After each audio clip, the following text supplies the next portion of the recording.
Hi நண்பா. First ஒரு 3 உருளைக்கிழங்கு எடுத்துக்கோங்க. அது நல்லா வாஷ் பண்ணிட்டு மேலே இருக்கிற தோல்லாம் ரிமூவ் பண்ணிக்கோங்க. அதுக்கப்புறம் அதை சரி பாதியாக கட் பண்ணிட்டு வெர்டிகல் ஷேப்ல சின்ன சின்ன பீஸா கட் பண்ணிக்கோங்க. கட் பண்ண பீஸ்லாம் ஒரு பவுல்ல தண்ணி ஊற்றி அதில் போட்டு ஒரு 3 ல இருந்து 4 டைம் நல்லா அலசி எடுத்துக்கோங்க.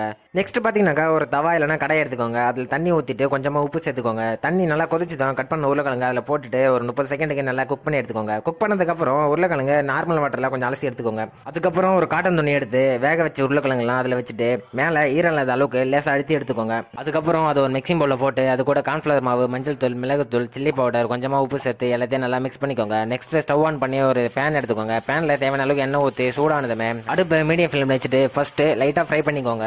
ஒரு 10 செகண்ட் கழிச்சு மறுபடியும் ஆயிலே போட்டு நல்லா டீப் ஃப்ரை பண்ணி எடுத்துக்கோங்க. நெக்ஸ்ட் ஸ்டவ் ஆஃப் பண்ணிட்டு அதை வேற ஒரு பிளேட்டுக்கு மாற்றிக்கோங்க. அவ்வளோதான் நண்பா, நல்லா மொறுமொறுன்னு ஃப்ரெஞ்ச் ஃப்ரை ரெடி ஆயிடுச்சு. இது கூட கொஞ்சமாக கெச்சப் வச்சு சாப்பிட்டு பாருங்க. டேஸ்ட் அவ்வளோ அருமையாக இருக்கு நண்பா. என்னோட ஃபர்ஸ்ட் ட்ரைலே சூப்பராக வந்துச்சு நண்பா. நீங்களும் ட்ரை பண்ணி பாருங்க. நம்ம அடுத்த வீடியோவில் பார்க்கலாம்.